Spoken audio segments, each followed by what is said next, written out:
events happen every day in Bloomington. We understand that some residents don't have 30 minutes to watch a full newscast. That's why Bloomington Today is expanding its half-hour cable show format to short, single segments geared toward viewers on the go. Like this story at the demolition of the Alpha Business Center. This will kick off the Lindau Link project. Because we want to bring you the buzz in Bloomington wherever you are in the most convenient format possible. Look for these shorter segments of Bloomington Today on the city's YouTube channel, Facebook, and Twitter.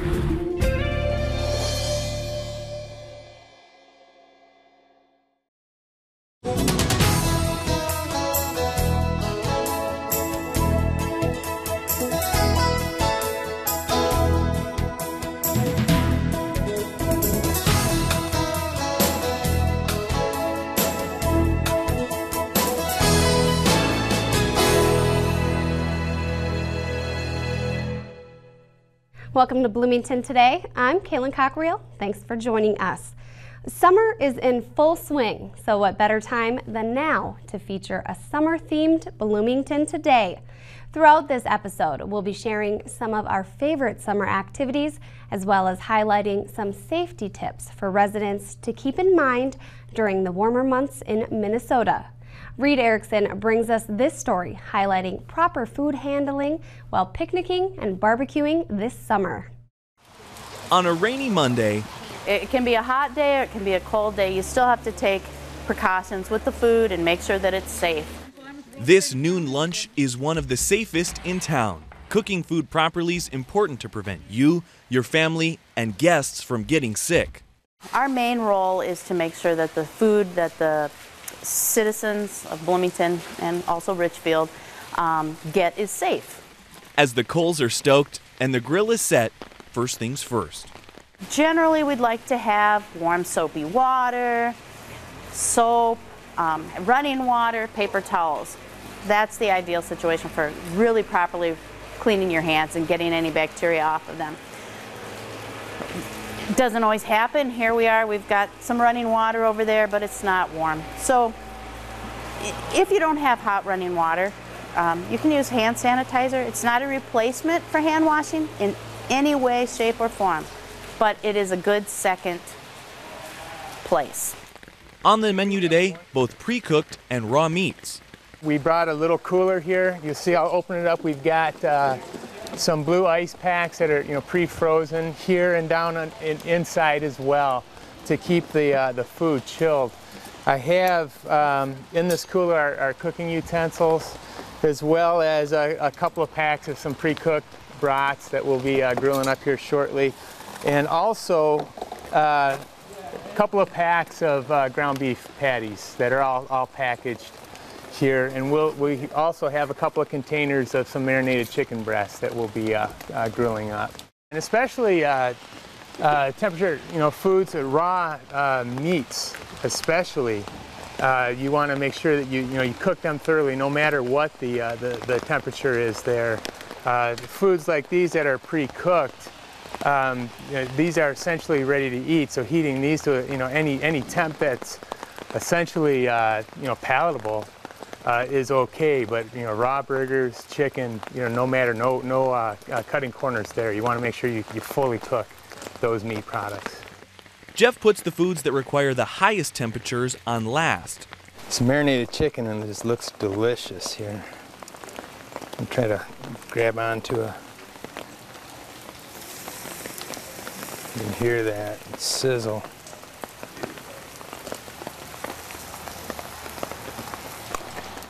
On the other side of the shelter, it's just as important to keep cold foods chilling.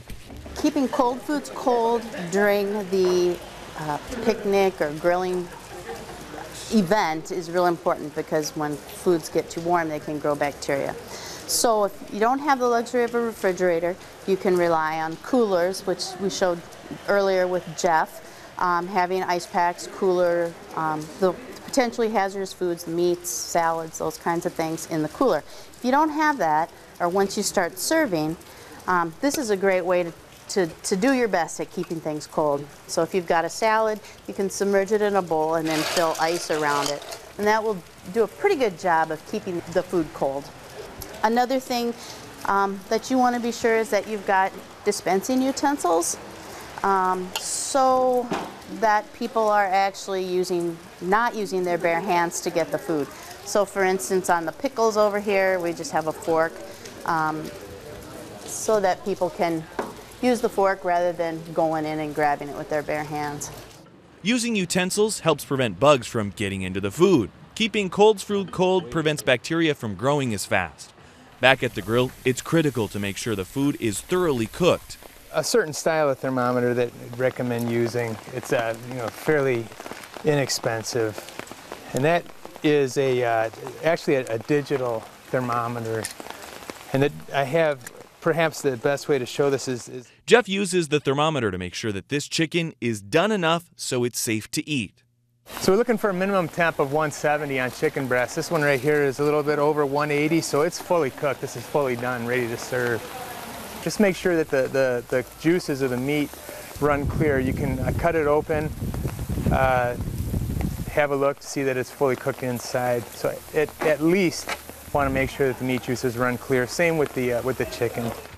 As this group enjoys lunch, remember these tips when you cook out. Keep everything clean. Don't let blood or juices from the raw meat contaminate other foods that don't get cooked. Cook the meat to the right temperature and keep hot foods hot and cold foods cold. And picnics and barbecues seem to go hand in hand with swimming and boating fun. Let's take a look at some advice Hennepin County Water Patrol gives residents about safe practices while out on area lakes. Meet Lieutenant Art Saunders. He's with the Hennepin County Water Patrol.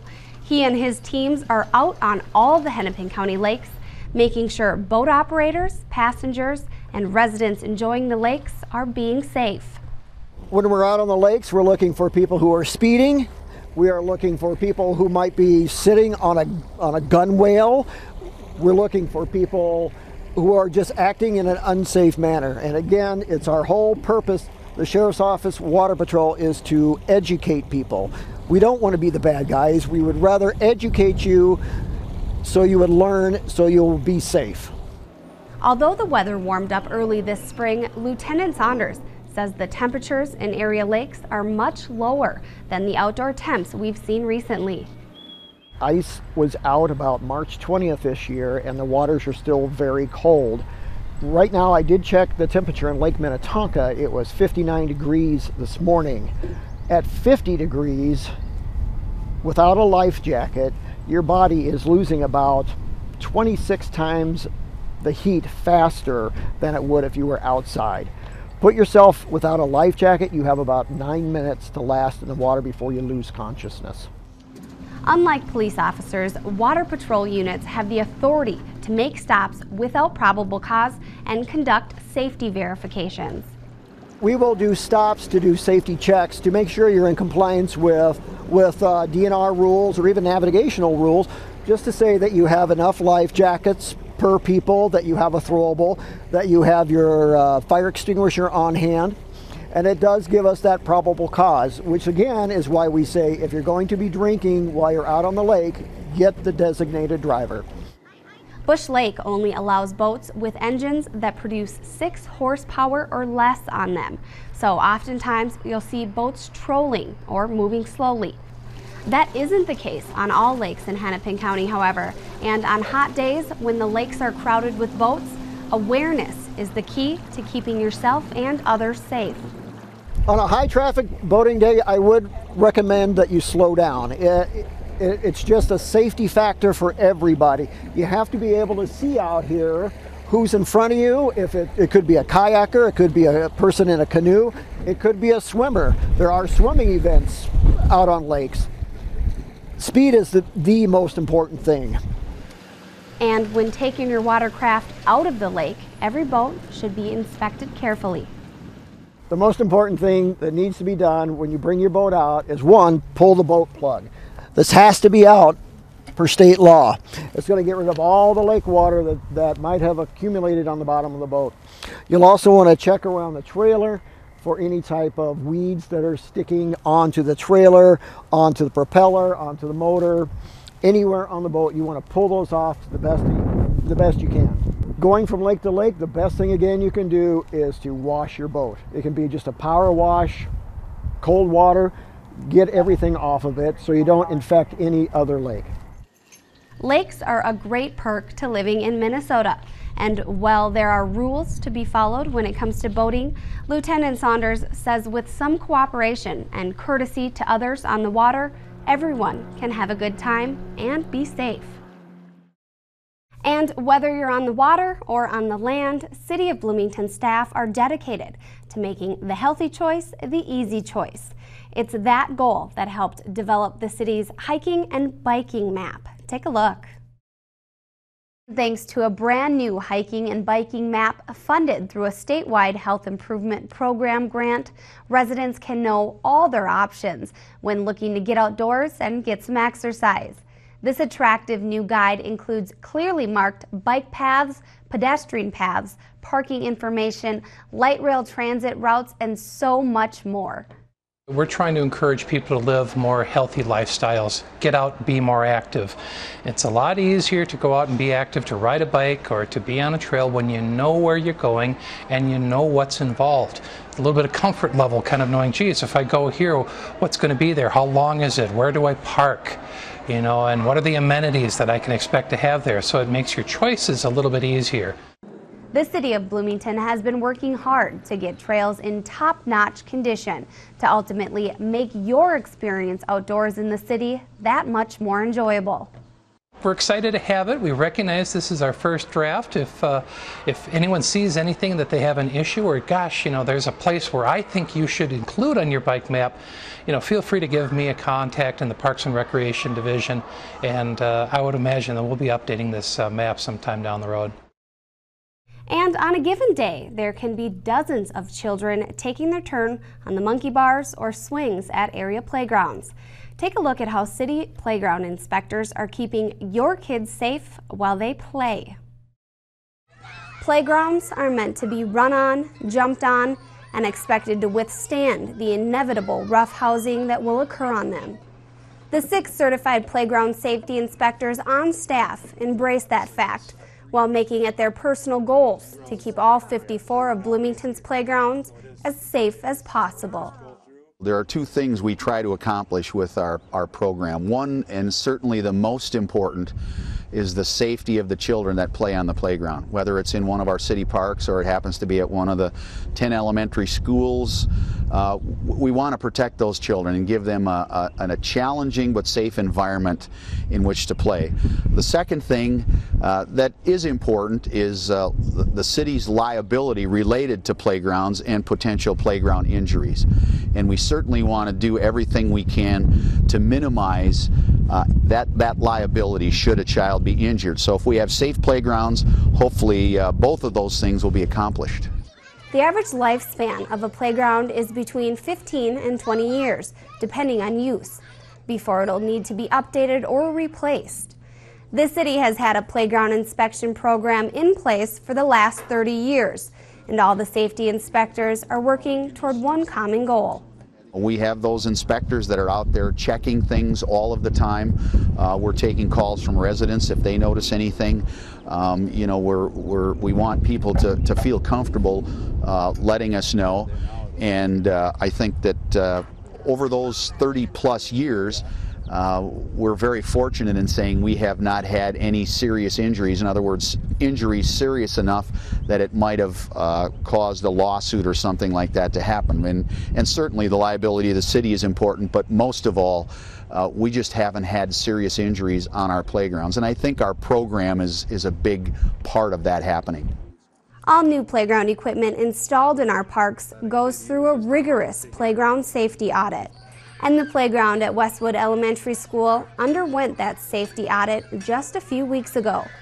A playground inspector will first inspect the scene for obvious problems, like broken glass, trash, and ruined equipment. Look down, look up. I like to use these gauges and probes here and check openings, and what we're looking for is head entrapments. When I use these, anything that a little kid can get into and not get out of. So you want to make sure that this torso probe, if it fits through an opening with 50 pounds of pressure or less, that this head probe can follow. Here's an example, and it can be deceiving. You know, you got to be able to check any opening you have. So if this goes through, this has to go through. And it does pass cleanly through there. Same with this cargo net. Some of our playgrounds have smaller cargo nets.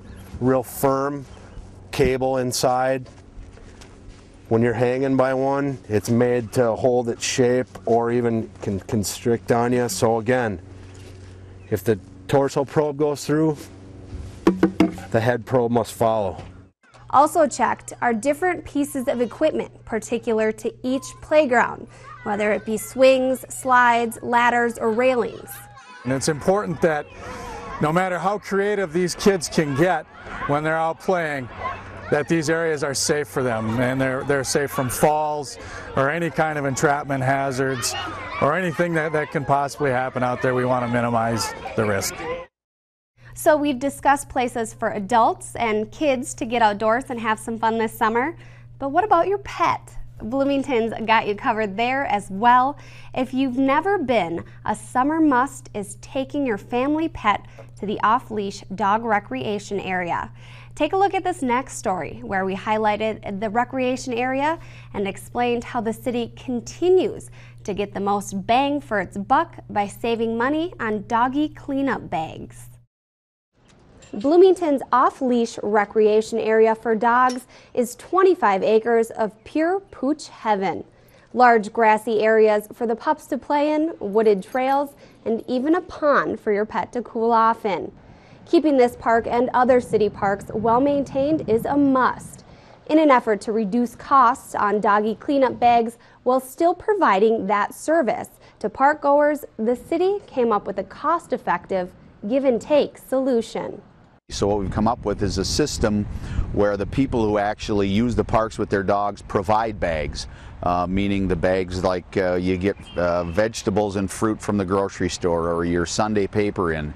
And we've actually built containers where people can bring bags to share and then can take a bag when they need to use it. Giving pets a large free place to roam, mingle, relax, or go nuts is exactly the point of a place like the Bloomington Off-Leash Dog Recreation Area, and eliminating money put towards doggy cleanup bags will ultimately help everyone. The city certainly benefits. We're looking to continue to provide quality service at the most affordable price as economically as we can, and so if we're not having to spend thousands of dollars on doggy bags, we can take those resources and put them toward really more important and necessary types of things. So I think we'll all benefit from it. The dog recreation area has already debuted the new dispensers, and the system is working great. The ultimate goal is to eliminate all expenditures for doggy bags around other city parks and allow these dollars to go elsewhere. Hopefully over time, people will get the idea of the change we're trying to make, and we'll have the ability at some point down the road to take out those older dispensers, and we won't be buying the doggy bags anymore, and people will be supplying and helping themselves and helping others at the same time. Finally, to close our summer-themed Bloomington today, let's look back at the 2011 River Rendezvous. This segment will give residents a taste of what's coming up and a reminder to mark their calendars for this year's festival that will take place on September 20th at the Pond Dakota Mission Park. River Rendezvous is a living history festival held at Bloomington's popular Pond Dakota Mission Park. Real actors demonstrate the lifestyles of people living in the Minnesota River Valley in the 19th century. But before the event is open to the public, it's open to area students. And each day we'll have about 1,400 kids out here from all around the metro area, and they will rotate around every 20 minutes to different stations, and so each class will get to see about 10 stations. They won't get to see everything that's out here. They can come back on the public day for that on Saturday. But they'll rotate around, and we give them a good mix of things, of different aspects of history that they'll get to see, like the fur trade, logging. We have logging history. Native American, trades and crafts, fun and games stations. All stuff that they'll just kind of rotate around and have experience a wide variety of different aspects of history. School Days is a program designed for students grades 4th to 8th. Classes come for up to an entire school day, learning a variety of different trades, techniques, and jobs carried by the people living here centuries ago. When you're out here, you're seeing people in authentic costume. You're seeing the actual artifacts, the historic items that would have been used by all manner of different people, fur traders, Native Americans. We have a lot of stations dealing with early trades and crafts like woodworkers and blacksmiths and things. So just seeing that stuff firsthand in use, you can really get a good picture of kind of what it was like to not only to make items but also to use them, and they're out there using all these tools that were used 150 years ago. And so just kind of seeing that firsthand is really kind of what it's all about. Crowds of kids gathered at each of the exhibits, and with more than 50 in total, displaying different skills, occupations, games, and crafts, there never seemed to be a dull moment for students. Bloomington Parks and Recreation staff hope that this Living History Festival brings a sense of understanding to the younger generation while getting them out of the classroom for a few hours. If some of them go away wanting to learn more about their history and they go off and do that, then it's mission accomplished. And then plus teaching the history of Bloomington and Minnesota is just a good thing for students, and it's something that's part of their curriculum in schools as it is anyway. And that's all the time we have for today. To get more information on city projects, parks, road construction, and events, visit the city's website. To check out past episodes of Bloomington Today or other city productions, visit Bloomington's YouTube channel, accessible right from the city's homepage. That and so much more is online right now at www.ci.bloomington.mn.us. If Facebook or Twitter isn't your thing, sign up for eSubscribe to have updates sent right to your email or cell phone. This is Bloomington Today, a presentation of the City of Bloomington's Communications Division. I'm Kaylin Cockreal. Thanks so much for joining us.